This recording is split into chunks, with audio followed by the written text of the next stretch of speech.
A Comissão de Assuntos Constitucionais, Direitos, Liberdades e Garantias de 10 de abril de 2026 inquiriu o candidato a provedor de justiça. A Iniciativa Liberal efetuou uma súmula do percurso do candidato nos vários governos socialistas.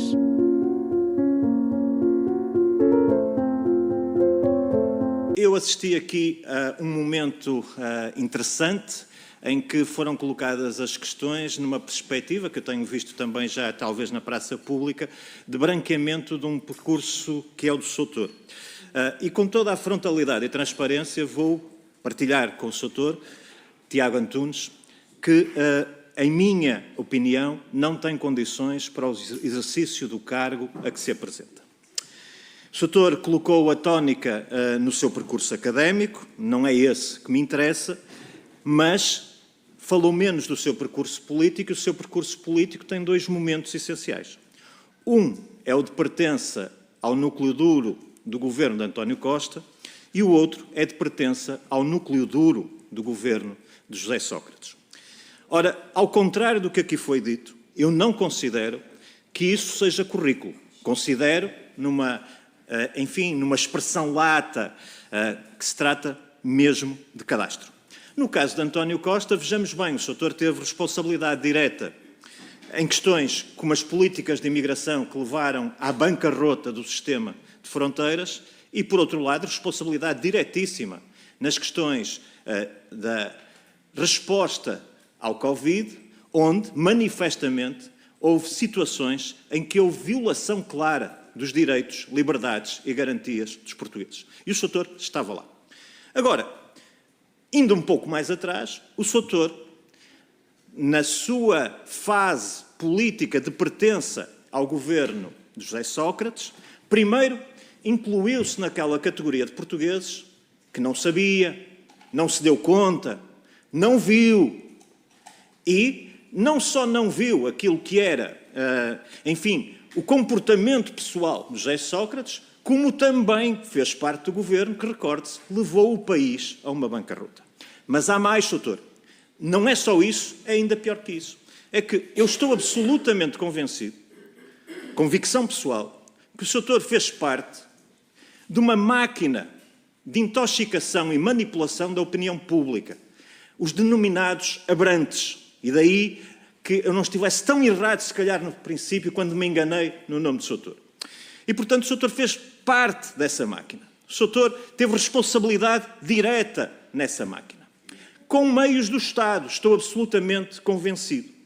E, portanto, o Soutor, apresentando-se a uma função de provedor de justiça, cujo objetivo fundamental é o respeito e a defesa dos direitos, liberdades e garantias, e já agora uma nota que o Soutor também salientou na sua intervenção inicial, de independência, eu considero que o Soutor não tem competências, neste caso, pelo seu percurso, para assegurar esta função.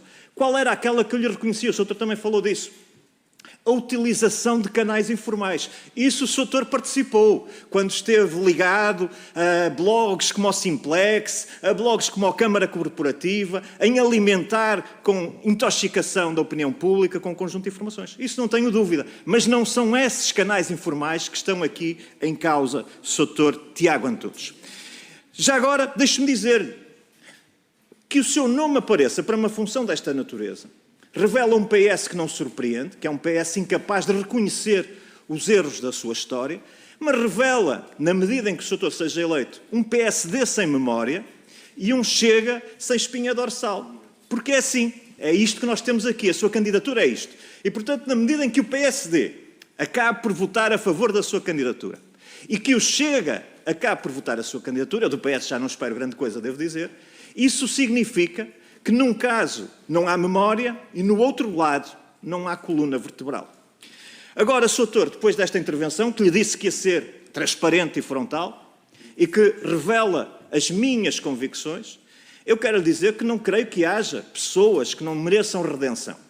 E, portanto, toda esta minha afirmação, porque eu não questiono a sua competência académica e profissional, como questiono o seu percurso, poderia ser, perdoada, na medida em que o Soutor fizesse aqui um ato de contrição e uma manifestação de arrependimento. Agora imagine, Soutor, o absurdo que seria se o arguido José Sócrates viesse um dia destes, como aliás é bem previsível, pôr o Estado português em tribunal por violação dos seus direitos, que fosse o Soutor, como provedor de justiça, que viesse a ter que pronunciar-se sobre essa matéria. Pela minha parte, Soutor, não tenho falta de memória, tenho convicção e, portanto, à falta de um ato de contrição e de uma manifestação de arrependimento, não contará seguramente com o meu voto. Muito obrigado. Quanto ao Sr. Deputado o Rui Rocha, enfim, agradeço-lhe a frontalidade. Com a idêntica frontalidade, tenho que lhe dizer, a questão da independência já respondi. Quanto ao mais, penso que não queria questionar o candidato a provedor de justiça, queria, enfim, tratar de outra matéria política qualquer antiga, não tem nada a ver com isso. Pergunta-me se eu quero fazer qualquer contrição ou arrependimento, não tenho nada de que me entenda que me deva arrepender e, portanto, creio que é outro campo e, portanto, não pretendo entrar por aí. Em resumo, tenham vergonha, tenham vergonha, tenham vergonha. E, já agora, voltem a ter vergonha.